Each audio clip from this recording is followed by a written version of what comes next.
Thank you for attending today's Office of Disease Prevention Medicine Mind the Gap lecture with Stephen Schroeder. With Medicine Mind the Gap lecture series, the Office of Disease Prevention hopes to bridge the gap between evidence and practice. We choose topics that explore issues at the intersection of research, evidence, and clinical practice, areas in which conventional wisdom may be contradicted by recent evidence. It is our hope that the lecture series will engage the National Institutes of Health community in thought-provoking discussion to challenge what we think we know and to think critically about our role in today's research environment. We are pleased to have Dr. Stephen Schroeder participate in our lecture series. Dr. Schroeder is Distinguished Professor of Health and Healthcare, Division of General Internal Medicine, Department of Medicine at the University of California, San Francisco. He also heads the Smoking Cessation Leadership Center. The center, funded by the Robert Wood Johnson Foundation and the American Legacy Foundation, works with leaders of more than 80 American health professional organizations and health care institutions to increase the cessation rates for smokers. He has published extensively in the fields of clinical medicine, healthcare financing and organization, prevention, public health, the workforce, and tobacco control. On behalf of the Office of Disease Prevention, the Office of Behavioral and Social Science Research, the Office of Research on Women's Health, and the National Cancer Institute Division of Cancer Prevention, please join me in welcoming Dr. Stephen A. Schroeder.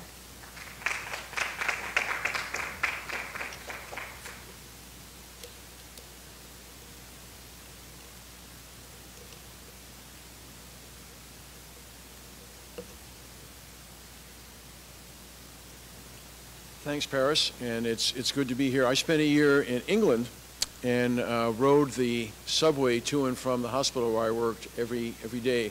So at least twice a day I heard "Mind the Gap." So it's a nice title. But let's start.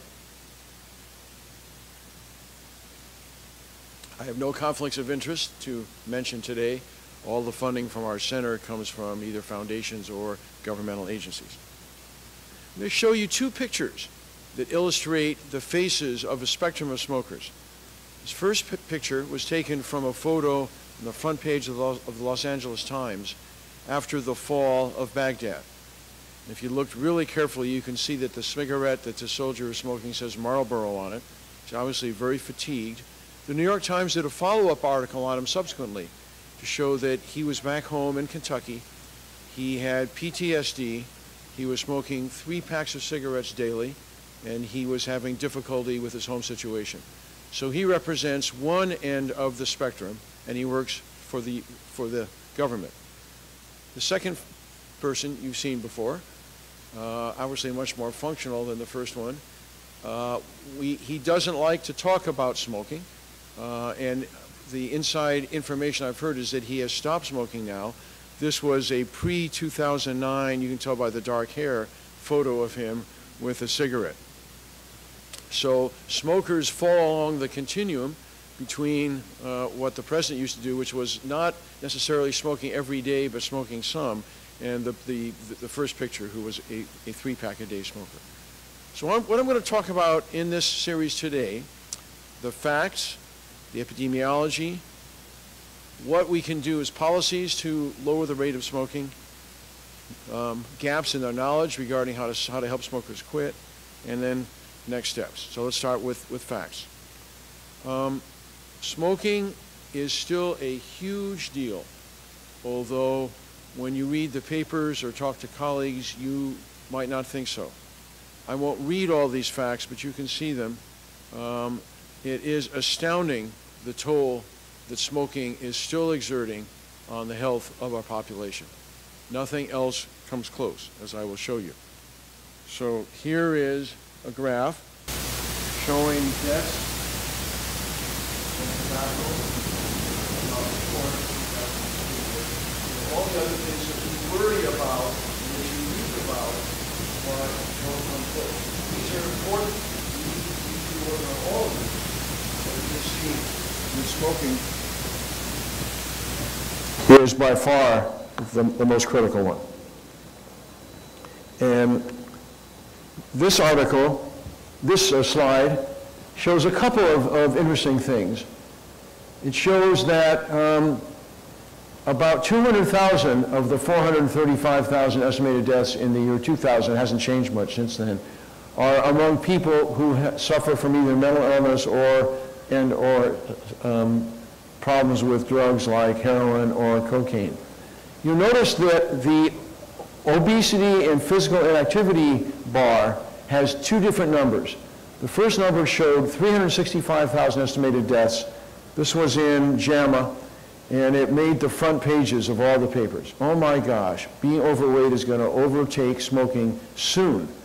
Turns out they had made some calculations that weren't correct based on overweight older people, thinking they would die much earlier than they are. So they recalculated and brought the number way down. It's still sizable, and it's probably going to go up, but it's not in danger of overtaking smoking. So these are the deaths from smoking. Why do smokers die when they die earlier than they should have? You can see here, one of the interesting things for the NIH is that if you add up cardiovascular diseases and respiratory diseases, you get 52% of the deaths. If you added lung cancer, you get an extra 28%. So the question is, why has NHLBI not had much of an interest in smoking? And I confess I can't answer that question, but I hope some of the people watching this can. And how do people who die from secondhand smoke die? Well, it's mainly cardiovascular disease, not so much from lung cancer, and it accounts for about 50,000 or so annual deaths. And it's one of the reasons that the anti-smoking movement is so activated, because people are worried about getting exposed to someone else's smoke. So I won't read this. It's a mind-boggling slide. And I have the pleasure of adding to it each year. So the yellow are things that I've just added in the last year or two. One thing here it shows is that people who get prostate cancer, men who get prostate cancer and smoke, live less long than men who don't smoke and get prostate cancer. TB has been added recently. Type 2 diabetes, being overweight in childhood, and Alzheimer's disease, rheumatoid arthritis, and sleep disorders. All of those are new on top of all these other things that I'm sure most of you have read about or even thought about and maybe even studied. So an interesting thing for the National Cancer Institute, which is one of the sponsors of this series, is that about 1 out of every 6 cancer survivors is continuing to smoke, which is astounding when you think of it, and shows you that there is work that we can still do. And if you look at smoking rates among people with various illnesses, you see that about anywhere from 20 to 50% of them are smoking. People with no chronic disease, the population rate is down to 19.3%, but all these others. And so if you're thinking about how to prevent illness, in the first place, you tell them not to smoke, but once you've had an illness, it would be useful as part of the pathway to make people better, in addition to chemotherapy and other things, is to help them stop smoking. And this just lists many of the cancers whose risk is greater among people who smoke. By far the highest risk ratio is for lung cancer, but all the others have an increased risk of getting those cancers if you smoke. So how does smoking and secondhand smoke impact on the cardiovascular system? Again, a variety of reasons, and that's one of the characteristics of illness from smoking, is that it's not usually a single chemical or a single gas. It is a multiple set of impacts. An important lesson is that it's never too late to quit smoking. You can get health benefits at any age. And this just shows the natural history. If you stop smoking, you begin to feel better quite soon, One of the real deceptive issues is that many smokers who stop smoking will begin to cough more and bring up more stuff. And they'll wonder whether that's because they stopped smoking. The reason is that when you smoke, a lot of your lining of the bronchi and the trachea are turned into fat cells and sort of goblet cells that make mucus. And you lose the cilia, which are the little fine hairs that help to clean things out. When you stop smoking, the cilia come back and they sweep this stuff up and you cough it. So one of the things you should tell people is, it's okay that you're coughing more, that's going to get better. And you can see that your risk of coronary heart disease within a year is about half of that as your twin who kept smoking. And after 15 years, it's similar to that of someone who's never smoked. Stroke rate goes down after 5 years, the risk goes down. Unfortunately, the lung cancer death rate never gets to that of someone who had never smoked, but it will get better. So very good to have people stop. We spend a lot of time and energy worrying about how to prevent or how to make better people with heart disease with statins, with ACE inhibitors, beta blockers, aspirins. All those are really great things, but they're not as powerful as having them stop smoking. And yet, when you read the research sponsored by NHLBI, it tends to focus, and also pharma, tends to focus much more here than there. So these are data from Richard Dahl showing that at any age, for British male doctors who were studied for a 50-year period, you save life if you stop smoking. 10 years at age 30, down to 3 years at age 60. And those extra years tend to be healthier years too, because they're not struggling with problems like emphysema and having to use oxygen, all of that. And on average, cigarette smokers die approximately 10 years earlier than non-smokers. And among those who keep smoking, at least half will die from their smoking. This is a complicated slide, but as I pointed out, it'll get less complicated. These are life curves of people starting at age 45, and it's a cumulative risk of dying from lung cancer. And this is people who keep smoking up till age 75. These are people who stopped at age 60. These are people who stopped at age 50. These are people who stopped at age 40. These are people who stopped at age 30. And these are people who never smoked. So even at age 60, if you stop smoking, your risk of lung cancer will be better than if you kept smoking. And a recent summary of data published in the New England Journal of Medicine pointed out essentially the same things, that you save life at any age group. They didn't study the over 65. There are not a lot of smokers over 65 because they've either died or quit. But those who are over 65 and quit smoking will also do better than if they kept smoking. Now, smoking in mental illness is a particularly important issue, which is until recently, and SAMHSA gets a lot of credit for changing this, but until recently was under the radar. I mentioned the 200,000 annual deaths.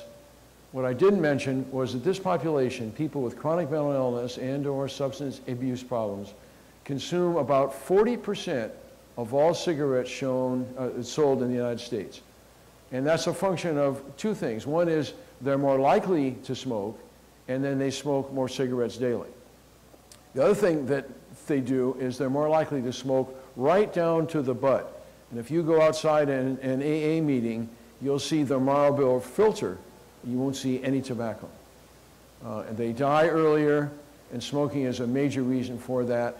And much of the emphasis in the mental health treatment community is to get well, to join mainstream.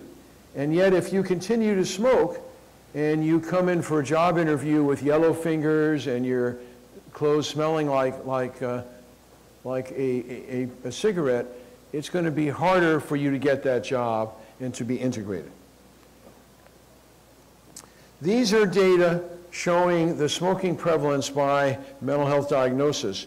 And it's interesting, if I had shown this slide a decade previously, the prevalence would have been higher.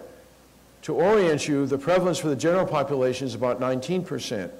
So people with these illnesses have a higher rate, but you notice that the older data show an even higher rate than the more recent data, and that's because the decline in smoking cessation is impacting all segments of our population.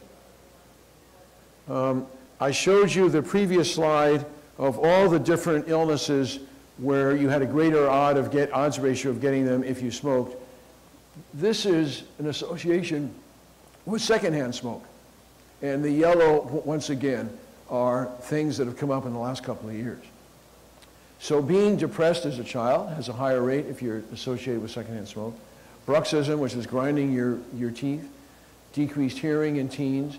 The jury isn't fully out on this, but at least some experts have felt that when younger premenopausal women whose breasts are beginning to bud are exposed to secondhand smoke, they have a higher risk of subsequently getting breast cancer.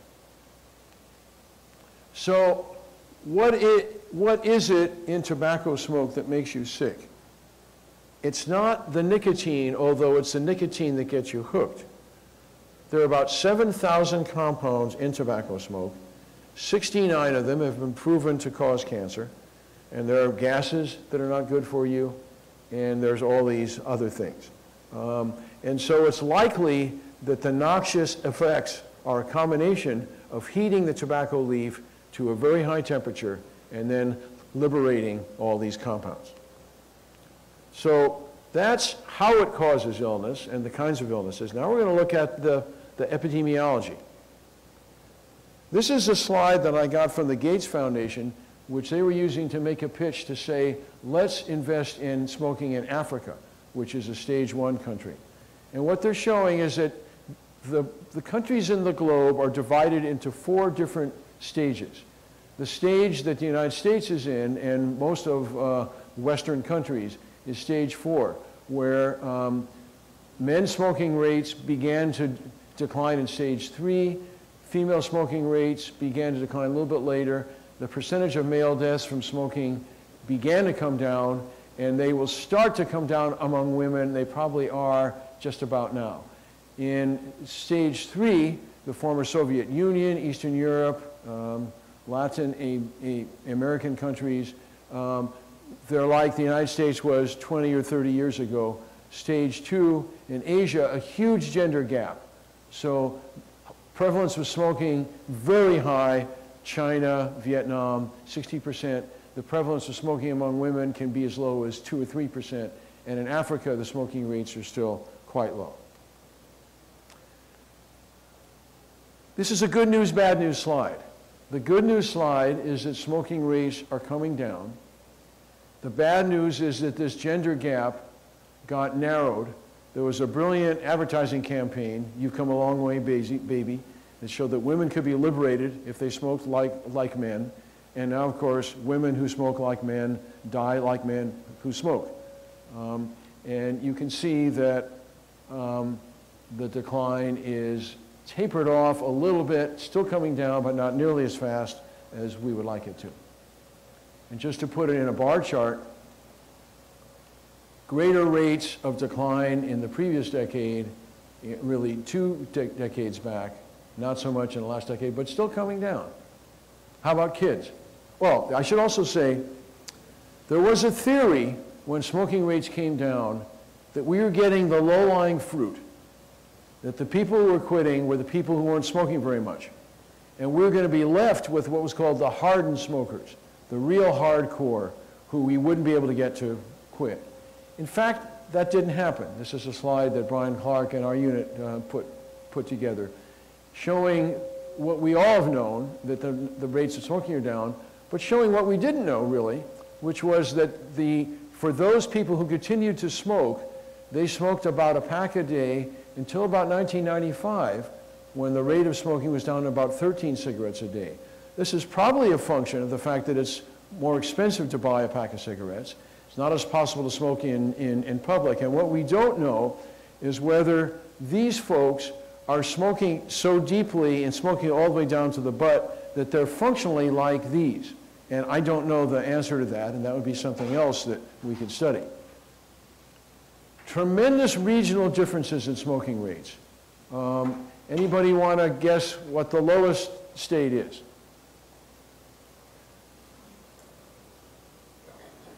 It's actually Utah. Think Mormons. If you adjust for Mormons, it's about Utah's about 1/2 Mormons. So if you assume that no Mormons smoke, which is close to reasonable, then the smoking rate in Utah would be 18% if you corrected for the Mormons. California, it's about 12%, and you see all the others, and the smoking rates are concentrated in the South and the Southeast and in the old Rust Belt. And you can see that, unfortunately, lung cancer has mirrored that. So just to go back and forth. So a very, very sad story. How about teen smoking? It's interesting that this country has, I think, an unfortunate tendency to portray substance abuse as a person of color issue. It's not true with any of the substances, and it's particularly not true with smoking. And here's what happened with kids. The rates are really coming down, and that's been really terrific. This is current cigarette use, and this is frequent cigarette use. They're really coming down to the point that you're more likely as a kid to smoke dope than to smoke cigarettes, which is really interesting. That happened a couple of years ago. So what about adult smoking rates?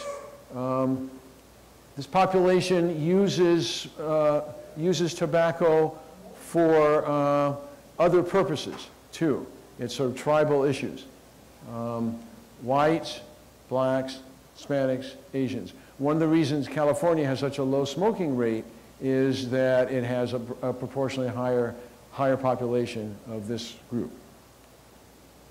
And prevalence of adult smoking by education. So the lowest rates are those with a doctorate or a law degree or an MD. It's only 5%. And it goes up to 25% of people who not graduate from high school. Anyone want to guess as to why the rates are so high if you have a GED?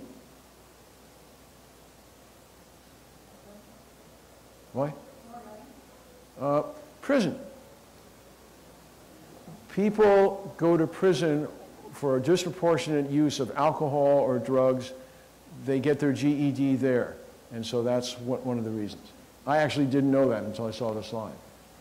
We've had a major fall off in younger smokers, and the smoking now is concentrated in the 25 to 44-year age group, which is another thing, I think, to do research on. Why is it concentrated there? What can we do to help this group stop smoking? So what policies are used in this country and elsewhere to try to prevent young kids from starting to smoke and trying to help smokers quit? One of them is taxing a pack of cigarettes. You can tax them at the federal level. I'm going to show you a slide on that in just a moment. You can tax them at the state level, or you can tax them at the city level. And you know that the mayor of New York put a very high tax on a pack of cigarettes. It's interesting that California, which had such a low smoking rate, actually has one of the lowest state taxes and hasn't passed a law since 1999, showing that it isn't just the money that helps to kind of dissuade people from smoking. And one of the things that's kind of rabid in California is smoking is really denormalized and is seen as aberrant behavior.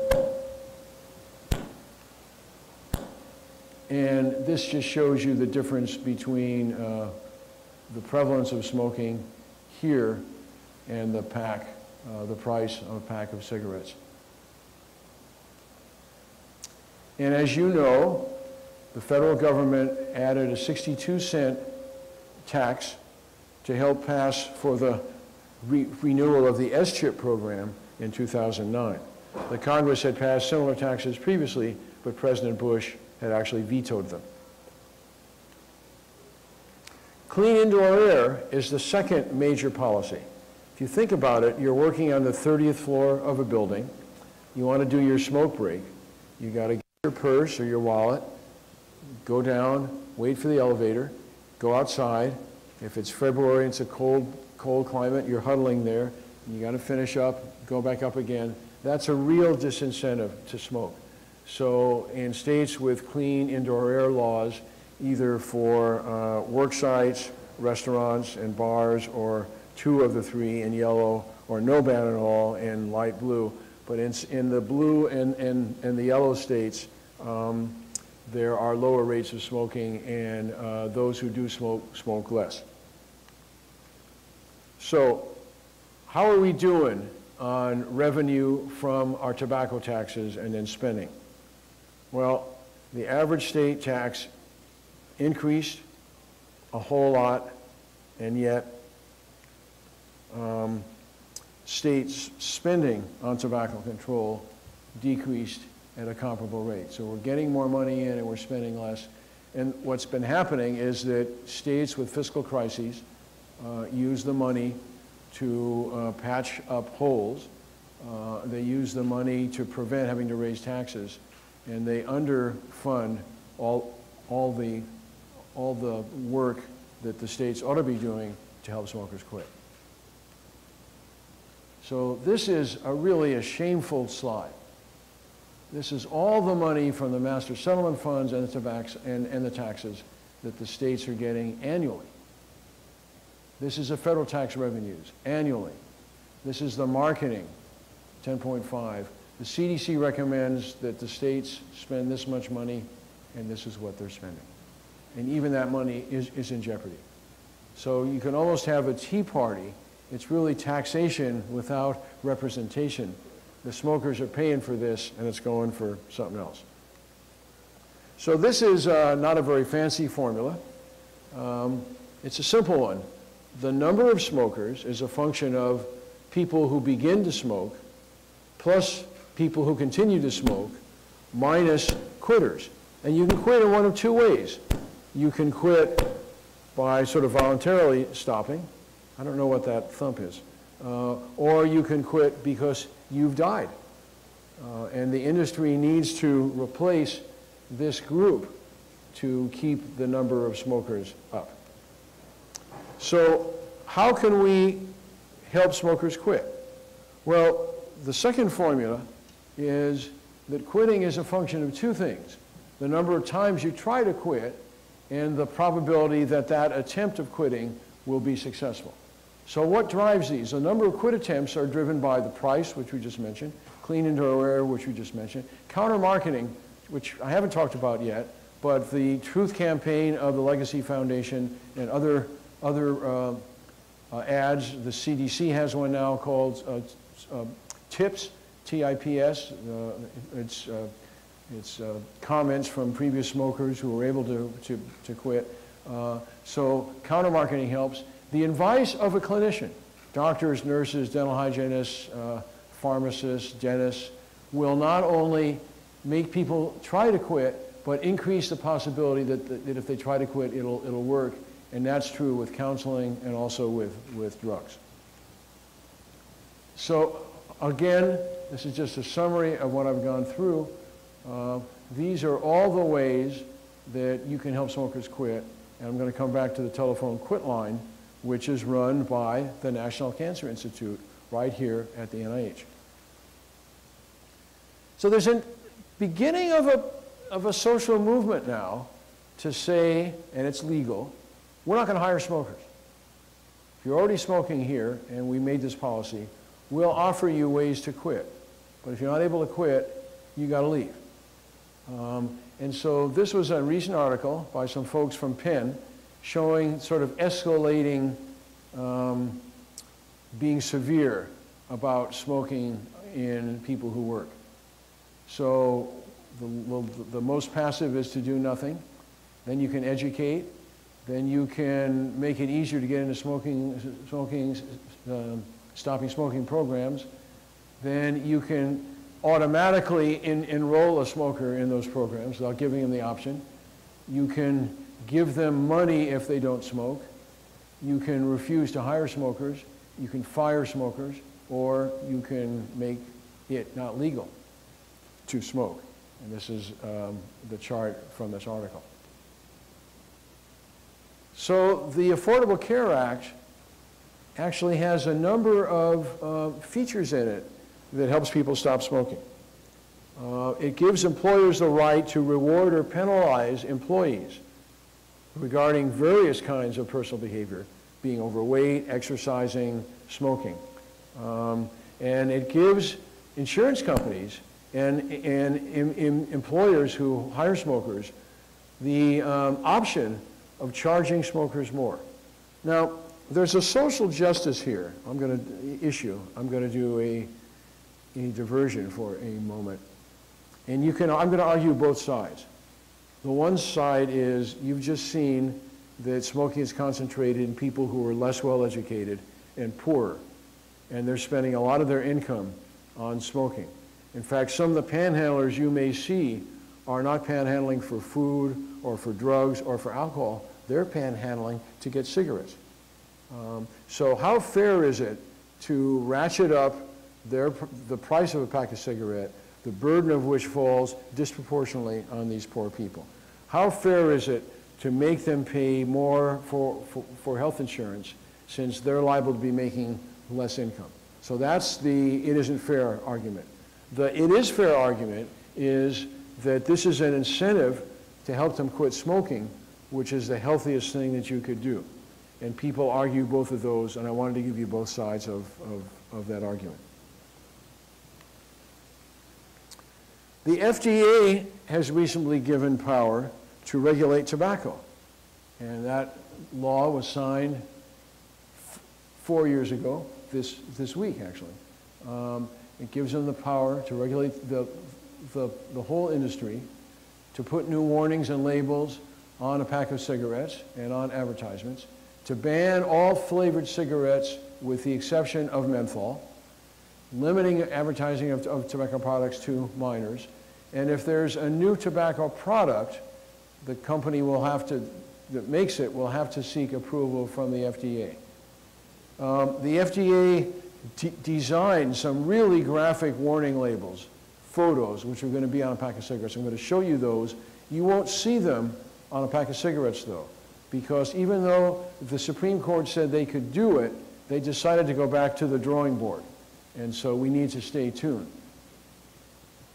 I'm going to take you now through those pictures that you were going to see but aren't going to, because after the legal challenge, the FDA thought that they would do a different set, and I don't know what those are going to be.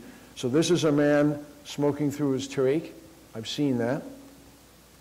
This shows that you can harm kids with secondhand smoke. This one's about lung disease. This shows an oral cancer up there. This shows that smoking causes heart disease and strokes.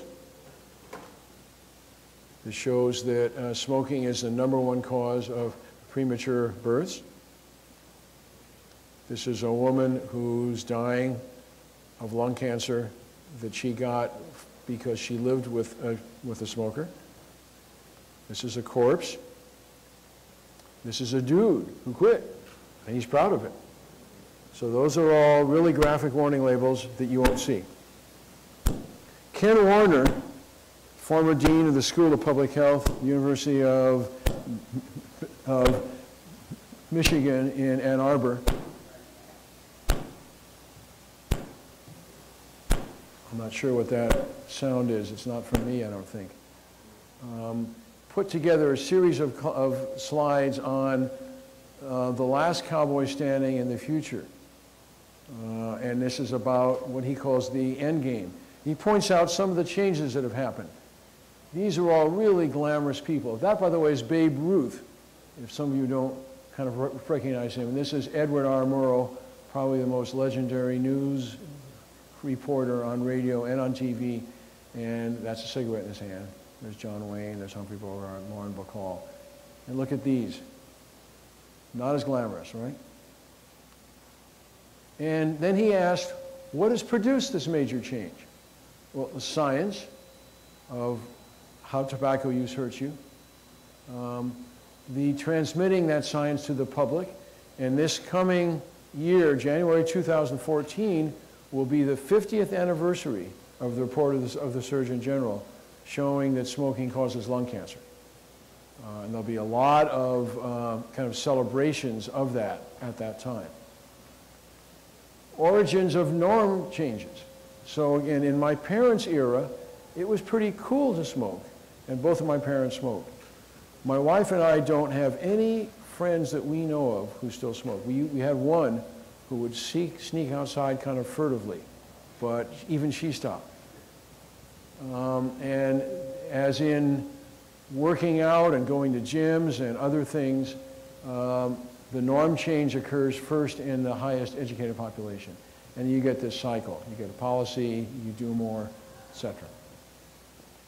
And Ken and his colleagues showed that this is the current rate of smoking, and this is what would have happened had those policies not taken place. So a lot of lives saved. But yet people still smoke. 20%, actually it's down to, I think it's 19% now, are still smoking. 3/4 almost want to quit, half try each year, and yet very few who try are able to quit. And we need to be able to help them more. So where do we go from here? Just doing a projection, more states are going to go smoke-free. States like North Carolina, imagine, the center of many of the industry that makes tobacco products, went smoke-free. Cigarette excise taxes are going to increase, although they're going to have to level off at some point. And he estimates that if this happens, the prevalence will be down to 14 to 17% by the end of this decade. What new might happen? Well, we're beginning to experiment in California and elsewhere, not being able to smoke at the beaches or in parks. His university went smoke-free. There are now some states where mothers or other people who drive in a car, who smoke and have a baby in the car, can get a ticket. Policy innovations, others, plain packaging. So in Australia now, if you buy a pack of Marlboro, you don't see that red and white package. It's just a plain package, with a tiny little Marlboro on it. No sexy ads, no colors. Restrictions in the marketing of some new products, and a nicotine inhaler that really works. What Ken didn't put on, which when we talked about, he said, maybe I should have, what if the pharmacologic industry comes up with a dynamite drug that people are able to quit at a much higher rate than they quit now?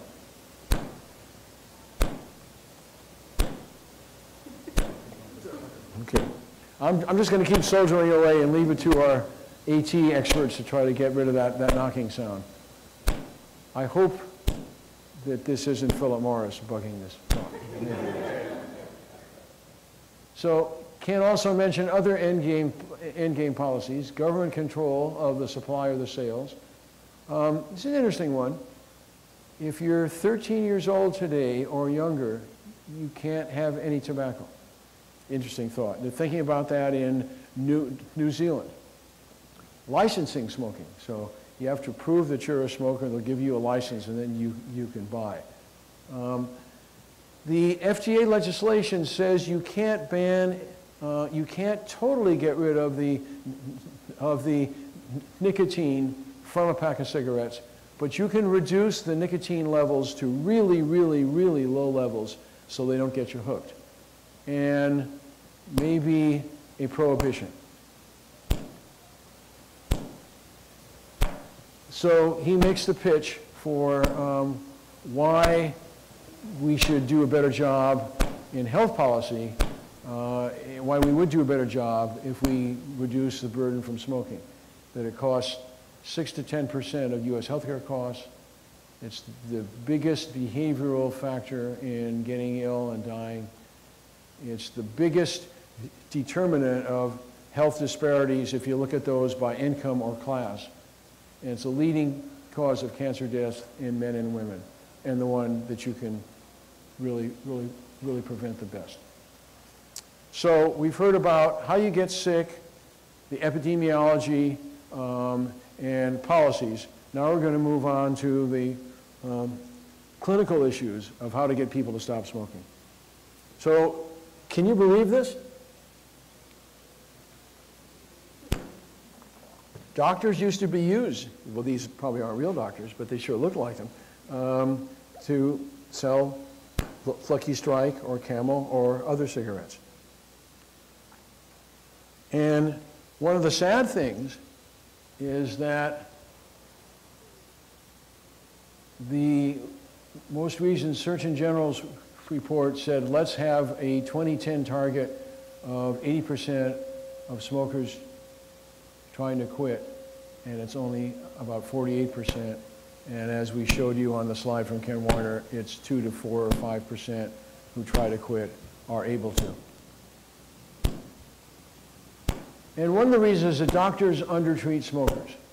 So this was a double AMC survey of about 3,000 doctors representing various specialties, family medicine, general medicine, OBGYN, and psych. Only 1% were current smokers. Astounding. Doctors used to smoke at the rate of the rest of our overall population. In some countries, like in Portugal or China, smoking rates of doctors are 30 or 40%. And I would argue to those who are interested in global work that until you drive the smoking rates down of health professionals, you're really not going to make much progress. It's interesting, nurses used to have a much higher rate of smoking than they currently do now. They used to be 20, 30, 40%. Now it's down to about 12%. Pharmacists is 12%. It's 5%. Dentists it's 4%. So the smoking rates are very low in health professionals. So these doctors did a good job at asking about smoking and telling people they should quit. Only about a third of them recommended nicotine replacement therapy. Only about 1/6 got any follow-up, and less than 10% referred to a telephone quit line. I'm going to come back to the quit lines in a minute. So this is a slide that we kind of put together, hearing all the different reasons why clinicians don't help patients quit. They're too busy, many of them are. They weren't trained well, many of them weren't. They don't get any extra money for that. That's sort of a hard one. You don't get extra money for taking a blood pressure either. It's just something docs and nurses and others ought to do. We don't know where to send them for treatment. Most smokers can't or won't quit, and that's kind of a downer. The same thing holds true of people with drug abuse or overweight or who don't exercise. It's difficult to work hard to get them to do that, and then when they come back, they've not done it. Stigma. If you're in the 99% of physicians who don't smoke, you're probably going to make an unconscious or a subconscious, or at least not a verbal thought that that was a bad choice that you made. And what we tell them to try to mitigate that judgment is that most people start smoking when they're 12, 13, 14, 15 years old. The judgment center in your brain doesn't get fully myelinated until you're about 25, as those of you who've had teenage kids who drove know. So the stigma, you ought to cut some slack. Respect for privacy.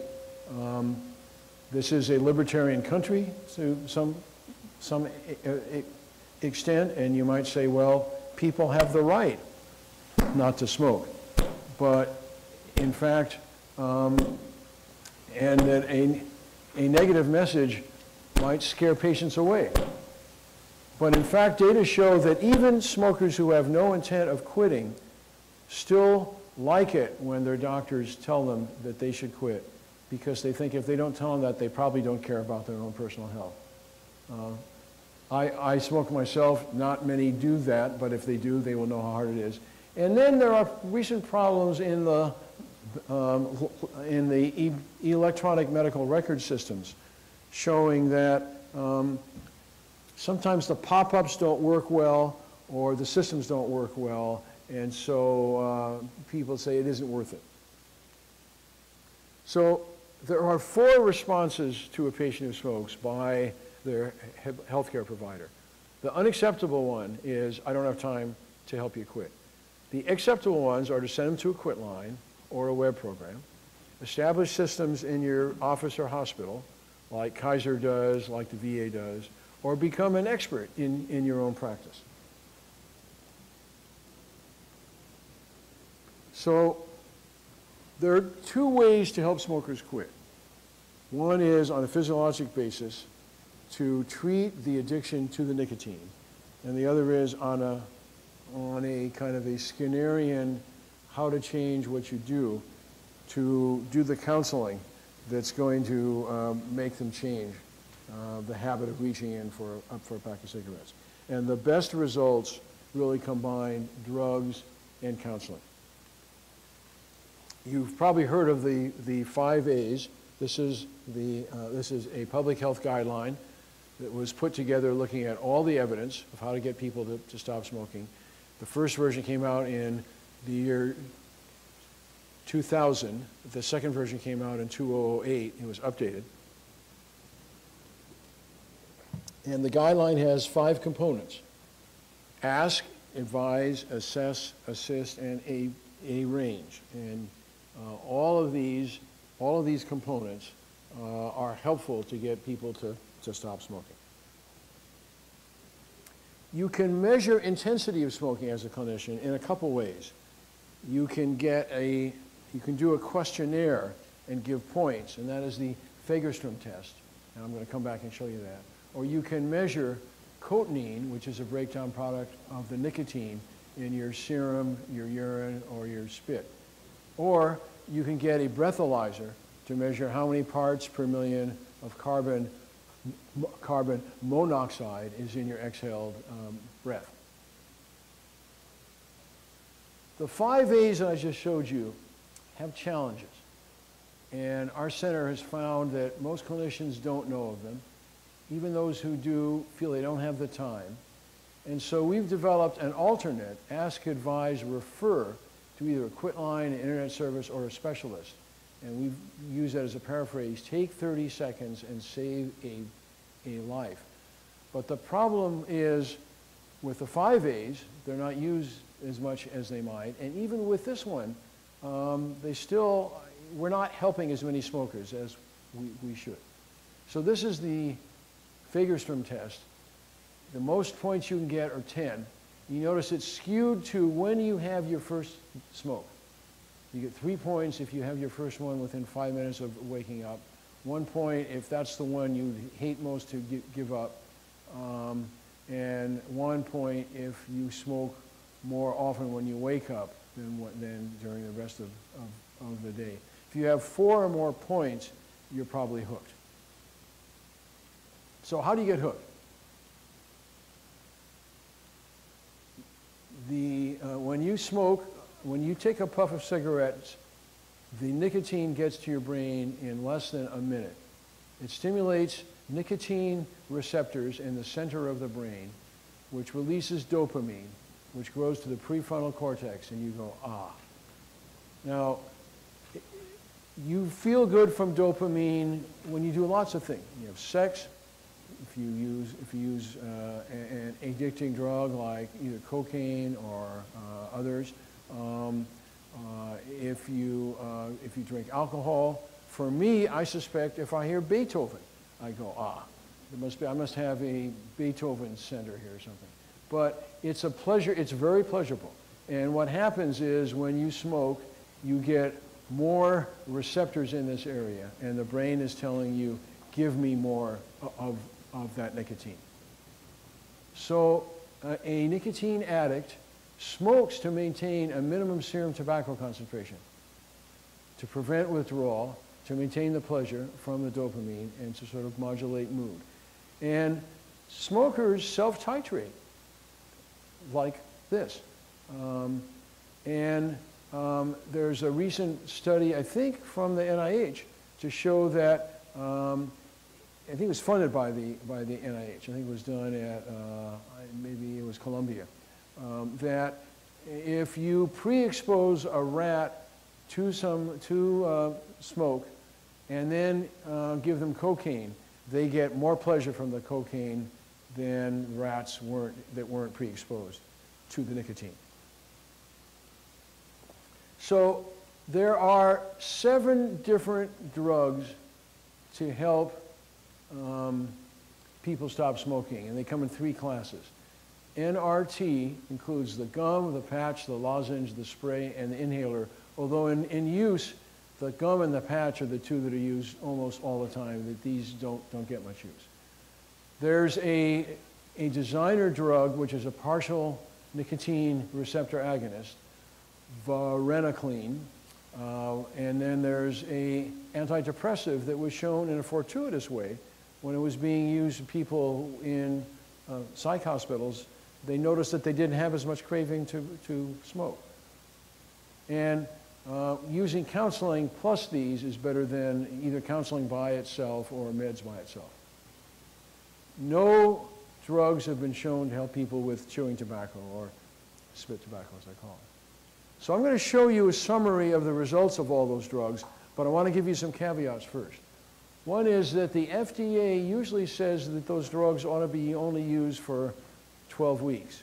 And yet, if you use methadone to treat a heroin addict, you don't treat them for only 12 weeks. So it may be that we are under-treating. Smokers really vary. Remember those 2 first pictures that I showed you? You treat the first patient much differently than the second person. Volunteers for the studies are likely to be more interested in quitting because they've got to go to the place where the drugs are given. They've got to have blood and urine samples taken. So you're probably dealing with people who are more likely to quit in either the placebo or the drug arm. And in those arms, they have really good counseling, probably more than in the real world. The other thing I should say is that counseling isn't counseling isn't counseling. Some are better than others, and some fit better with some patients. And finally, most drug trials exclude patients with mental illness. So, with that caveat, with those caveats, these show you the 7 different drugs that I mentioned. The yellow bar is a placebo with counseling. So remember, the cold turkey quit rate is somewhere under 5%.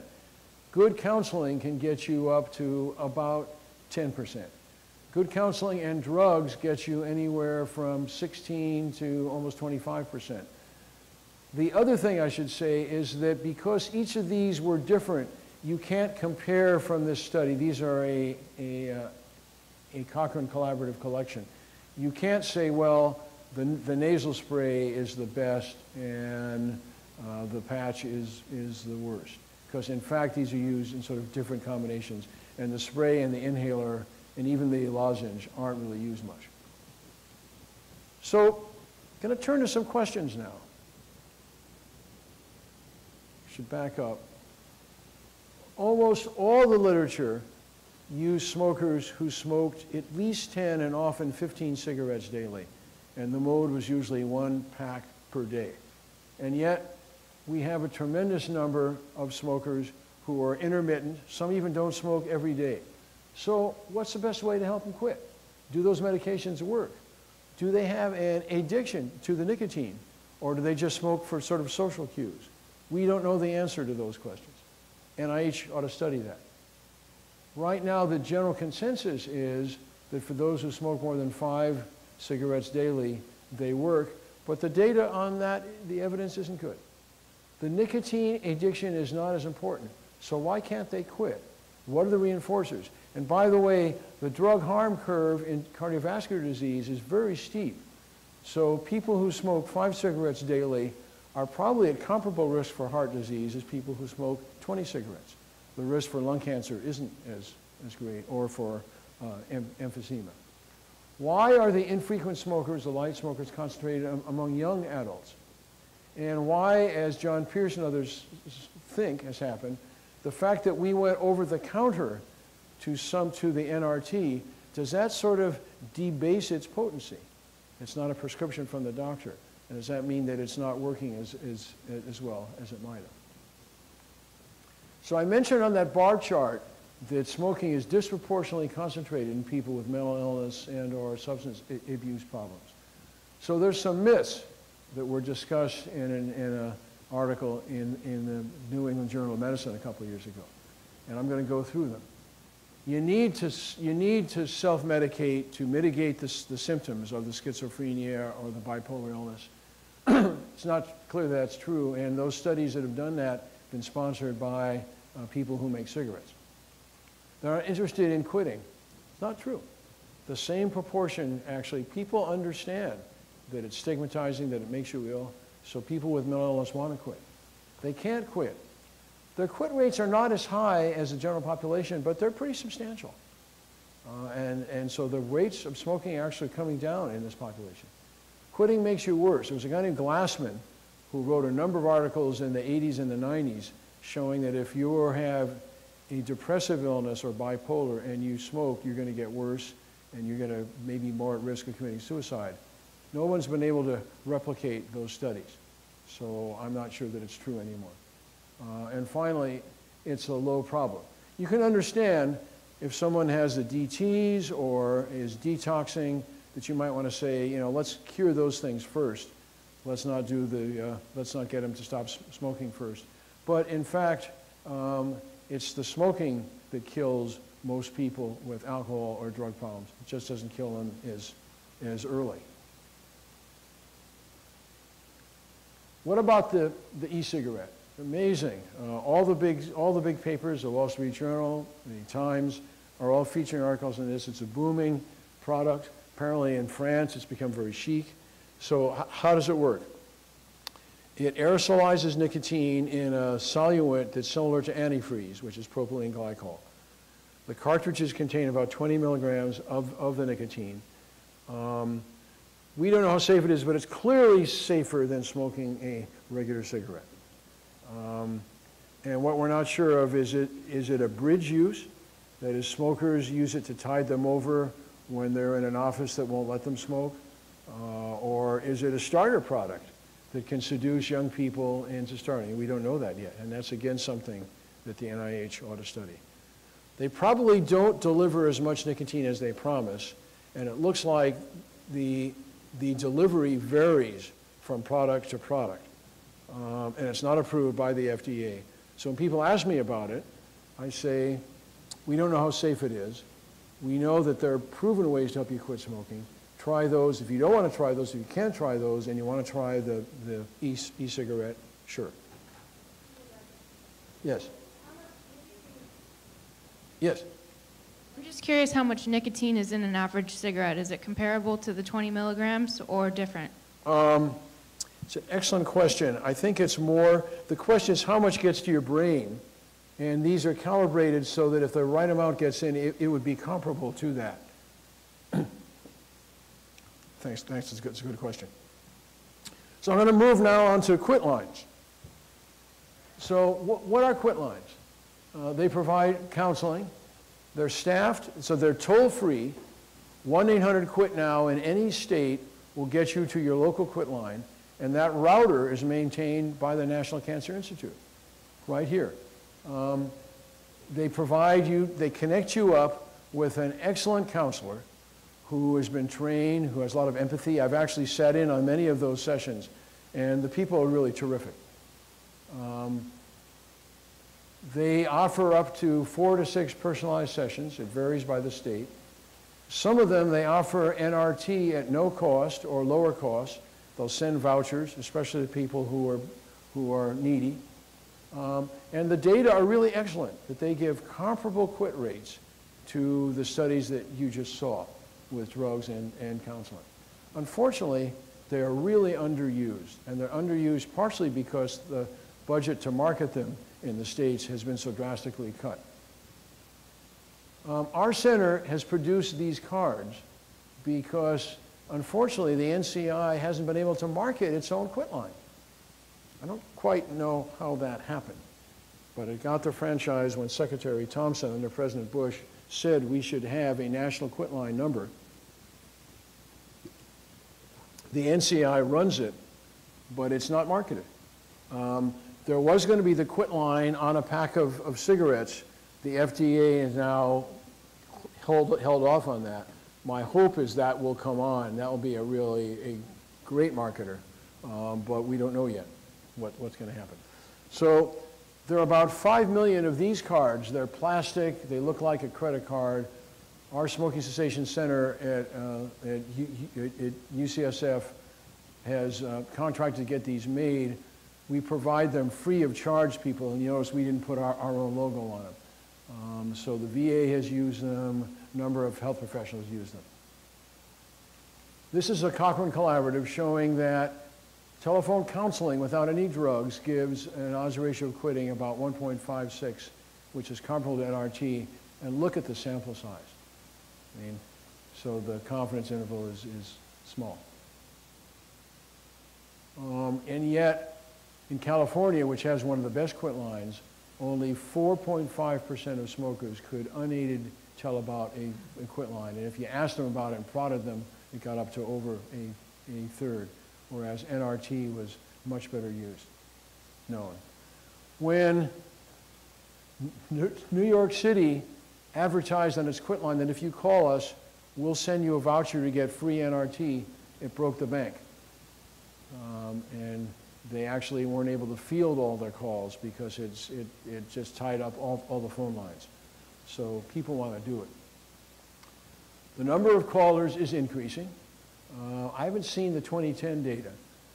And this is a time when smoking prevalence was on the decline slightly, and the states were cutting way back on their marketing budgets. In North Carolina, in 2011, almost 2/3 of their callers reported a history of mental illness. And web-based protocols work better when they're linked to the quit line. The CDC and the Legacy Foundation, but the CDC in particular, has been doing its TIPS campaign, and it's got a second campaign that's coming out now, and it more than doubled its calls to the quit lines after the TIPS campaign ran. So again, the campaign works, makes people call. This is a guy with an amputation from vascular disease, and telling about why it was important to quit. So the campaign makes people knowledgeable about the quit line. They call the quit line, and up to 30% of them will stop smoking. It's a terrific way to use public resources. In California, as the marketing budget went down, the calls from health professionals in blue have gone up. So there's been a switch there. The number of calls is roughly comparable. So there are a lot of online resources, and these will be in your archives here, so you can access these. You can see that at QuitNet, smokefree.gov, which you run, or Become an X, which the Legacy Foundation runs, you can get all these smoking cessation stuff. Now, the CDC has said that about 6% of smokers ought to call a quit line, and that we ought to be spending about $10.50 per smoker. And this shows all the 50 states. Only 2 exceeded 6%. One of them is Maine. I don't know what the other was. And none of them got up to the, I guess one of them got up to the 10.5. And most of them are spending essentially nothing. So here is a resource we should be using, and we are not. So let's look at some gaps. This is a place that fills gaps, that fills scientific gaps. This is the Mind the Gap series. Most of the clinical studies on how to quit smoking are supported by pharma, not by the NIH. Pharma omits important populations, people with mental illness or substance abuse problems, light and intermittent smokers, people in prison, the homeless, youth, and also pregnant women. So all those are holds. We don't know how long people ought to keep using smoking cessation medications. Would be good to know. We don't know the natural history of quits. Of all those people, remember 70% want to quit, 50% try, only 2.5 or so are able to. What about all those people who fall by the wayside? What happened? What could have prevented it? Again, a Framingham type study could really help with that. Menthol. So the FDA has it within its purview to rule that menthol is a toxic additive. My understanding is that the scientific counselors who've spoken to FDA and looked at this issue said, we don't have a sufficient amount of data. It looks as though menthol use may make it more tempting to inhale deeper. And so people who smoke mentholated cigarettes, their lung cancers tend to be more out in the periphery. And African Americans have a much higher rate of smoking mentholated cigarettes and may have a tougher time quitting, even though their overall prevalence rates aren't any higher than anybody else's. Again, we need to know more about menthol to help our colleagues at the FDA. You have this amazing treasure trove of data. Every single phone that goes to 1-800-QUIT now is routed through the NCI. What happens to those? Who calls? How many follow up? Again, it's a database that you've got here that I don't think has been studied. And then gender and ethnic differences. A lot of stuff written about gender and ethnic differences in everything now. There's no evidence yet that the approach to smoking cessation should vary by gender or by ethnic background. One interesting thing is apparently in California, a fair number of the calls come from Asian relatives who want their Asian relative smoker to quit. So they're calling for, how can I work with uncle, whatever. The e-cigarette looks like it's taking off. A wonderful research opportunity. How safe is it? Does it, if a smoker starts using the e-cigarette, do they use it to tide them over? Do they smoke less? The anecdotal stories in the New York Times last week implied that the French users of the e-cigarette were smoking less. Other studies have shown that it makes them less likely to want to quit because they can kid themselves that I'm smoking less, it's not going to hurt me quite so much. We don't know the answer to that. Is it a gateway drug? These things are being marketed the way Joe Camel used to be marketed. Sleek little devices, really sexy. Are kids going to want to use them? You bet they are. Will that be a gateway to smoking or to other things? We don't know that yet. So an important thing to try to study.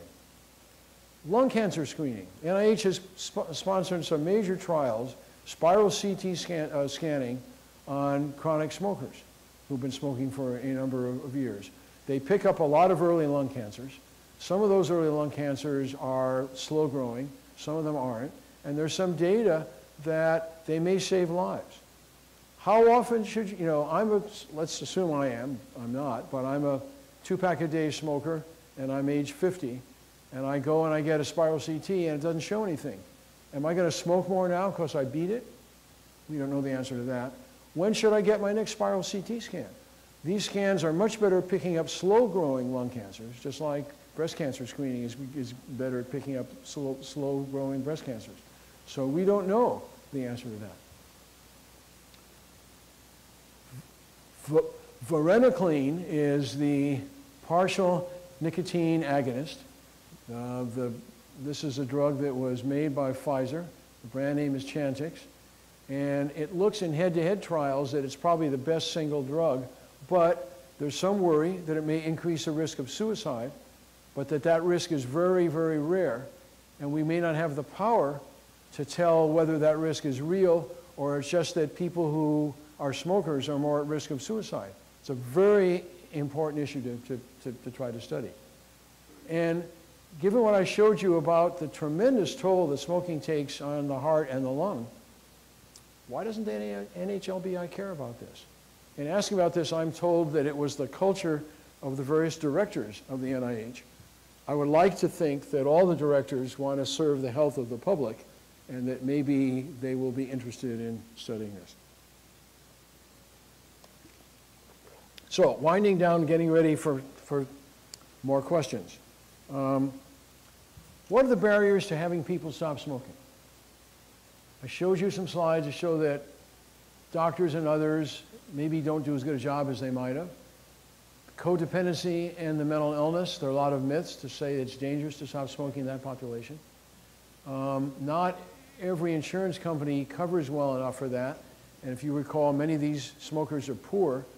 So you might want to say, well, the price of the drugs is comparable to the price of a pack of cigarettes, but you can buy cigarettes one pack at a day. You can't buy a day's worth of drug therapy. You don't have enough money often. So that's an issue. Improper use of the drugs. So when the nicotine in the form of a gum is used, often people don't chew it right. You don't chew it like a chiclet. You chew it a little bit, and then you park it. And you chew a little more, and you park it. And so the drug may not be used right. I mentioned that states have really eaten away at any of the policies that would make people be less likely to smoke. And I guess in New Hampshire, which fortunately doesn't have many people, there's an attempt by the governor now to lower the state taxes on tobacco. That's the only state I've heard of where that's happening. So how can we increase quit rates? Well, reframe the expectations of success. Rather than saying, oh my God, only 5% of smokers quit. How about saying, if you increased from 5% to 10%, which is well within the studies, you'll probably do more good than anything else that you can do. Help businesses to help their workers quit. Focus on this population, as SAMHSA doing now. Improve marketing of quit lines, which we're not doing very well. New drugs would be fantastic. Better systems. More clinical champions. They're kind of surprising. There are not a lot of clinical champions for smoking cessation in the various medical and sort of nursing specialties. So speaking of champions, consider the difference between lung cancer and breast cancer. When you look at both genders, clearly lung cancer kills many, many, many, many, many more people than breast cancer. But even just for women, because not many men get breast cancer, more women die of lung cancer than breast cancer. But breast cancer gets all the respect. There's no brown ribbon for lung cancer. There's no race for the cure. There's no Susan G. Komen Foundation. Lung cancer, why? Different advocacy levels because of stigma. The lack of a public spokeswoman. There's no Betty Ford. You can't think of any famous woman who's had lung cancer, right? And the other thing is that one reason the breast cancer lobby is so potent is that almost everybody who has breast cancer lives. And one of the things that the screening does is it picks up a lot of pretty benign breast cancers, or breast cancers that weren't going to kill them. Whereas lung cancer, people don't survive. So we're burying the people, and they can't serve as advocates. So this just shows, for the Department of Defense in orange, the NIH in light blue, green for the CDC, and total in dark blue, the amount of money spent for breast, colon, prostate, and lung. Recall that if you graphed the number of deaths, lung would be up about there. I'll leave that on for a moment because I can't think of any better place to show that. And why does this happen? Because advocates for breast cancer or HIV or autism or Parkinson's can go to the Congress, and Congress can tell the NIH, let's do more, and the NIH will. So tremendous benefit from doing better in smoking. Quality adjusted life years saved if the current proportion receiving these services increased. So smoking, screening, and brief intervention, if that went from 35% to almost tripled, we'd save 1.3 million QALYs. Colorectal cancer, screening, influenza vaccine, all these others, much less. Deaths from all causes in PLOS medicine: smoking, both sexes, high blood pressure less, overweight, etc. Smoking number one. Those are all kind of downer slides. I'm going to give you a couple of more kind of positive ones. We may be at a tipping point. California, which has some Mormons, but certainly not half, only 11.9% adult smoking prevalence. National prevalence at a modern low. Smokers, as I showed you, those who continue to smoke are smoking fewer cigarettes. Kaiser Permanente decided they'd make a move on smoking.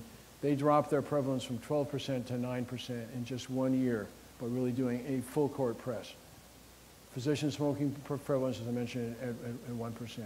the new warning photos, which hopefully will have the 1-800 number on it, coming out in 2014, we hope.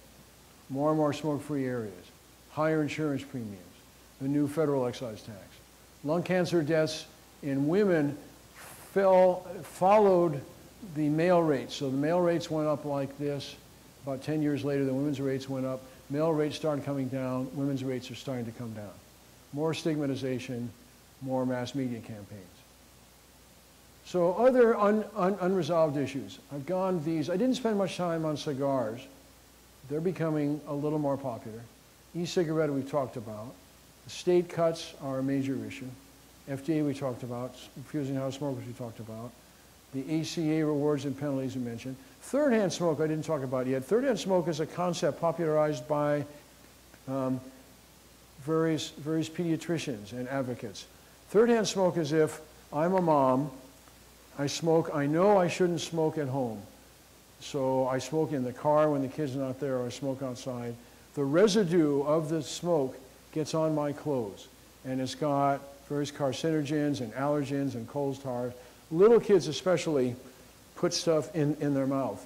And what the pediatricians have shown us is that kids exposed to third-hand smoke have higher rates of allergy, more bronchitis, higher rates of school absenteeism. Menthol, I mentioned. How low can the prevalence go? We don't really know. The lowest country now is about 15%. I think it's Australia. We could certainly get there. Screening for lung cancer, I kind of mentioned. How can we get more advocacy for tobacco control? Here at the NIH, which sets such an important tone for science all across the country, you've not done badly, you could do better. And this is the final quote. We are killing people by not acting. It's not just enough to think, oh, the rates are going down, it'll take care of itself. We got to do more. So, thank you very much, and I'll be interested in hearing questions and comments.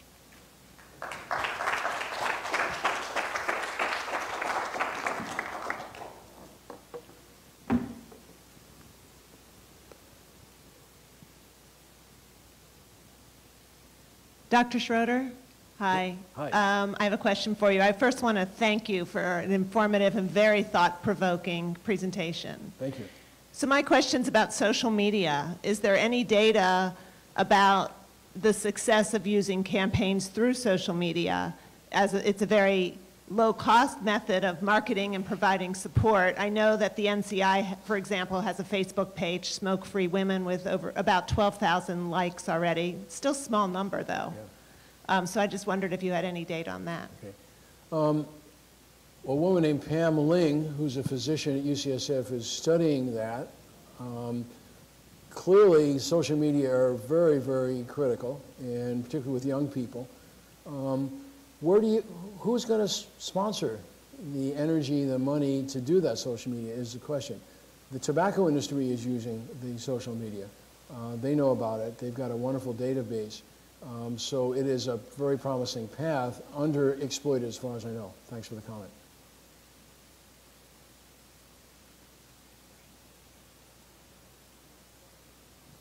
Thank you, Dr. Schroeder. I was curious about people with chronic pain conditions, and if you could speak to whether or not you know if there's data on either people that smoke to manage pain conditions or pain conditions that are exacerbated by smoking. I'm sorry, the chronic what conditions? Pain conditions. Chronic pain, okay. Yeah. So people with chronic pain tend to use opiates and other things, and some of them get hooked on it, and there is a linkage between opiate use and smoking. There is no evidence that I know of that smoking makes pain better, but the linkage with that might be. Some people with chronic pain also have coexistence illnesses of a psychiatric nature and might be more predisposed to smoke than also. But I don't think there's a rich literature on that subject.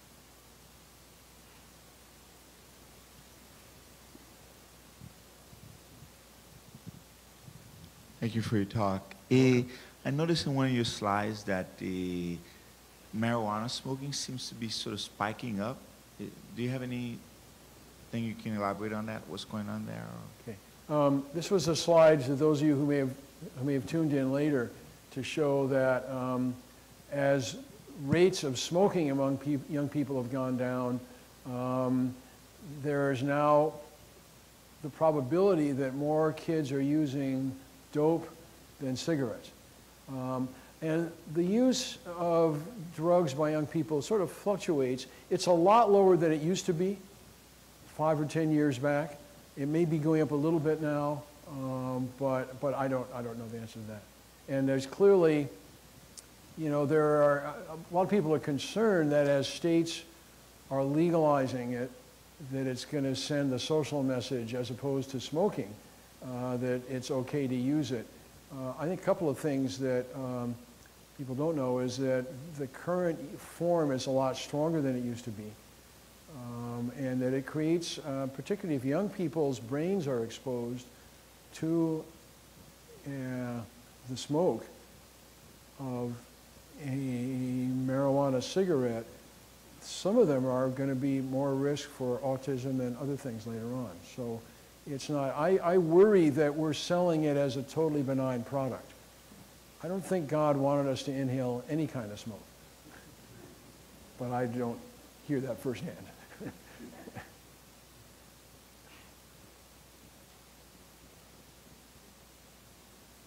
Okay, do we have anything?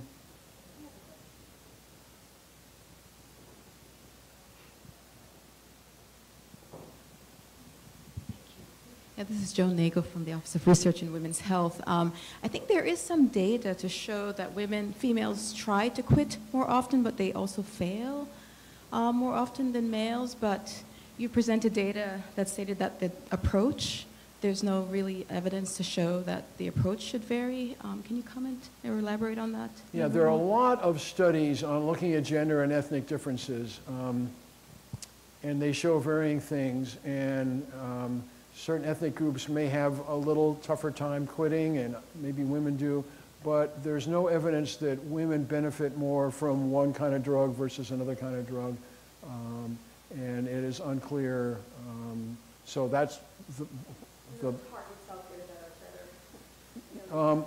we don't know that. We don't know that. I mean, there's just a lot we don't know about how to help smokers quit. And what boggles my mind is the gap between the enormity of this problem and the lack of information on how to do it. And I think one of the things is that the NIH doesn't do many clinical trials, and the drug companies are more interested in sort of larger issues rather than those sort of nuanced issues that you've mentioned.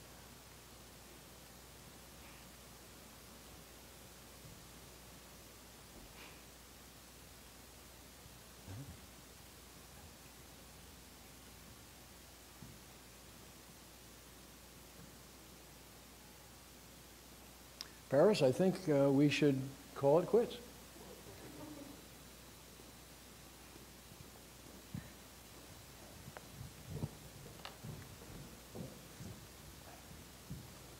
I want to thank everybody for coming out today and those online for participating in today's lecture. Our next lecture will be Tuesday, October 22nd, and it will be Strengths and Weaknesses of Experimental and Quasi-Experimental Designs. It will be a webcast. So please stay tuned to our website for more information, prevention.nih.gov. And I'd like to thank Dr. Schroeder again for coming out, and we'll see you in October.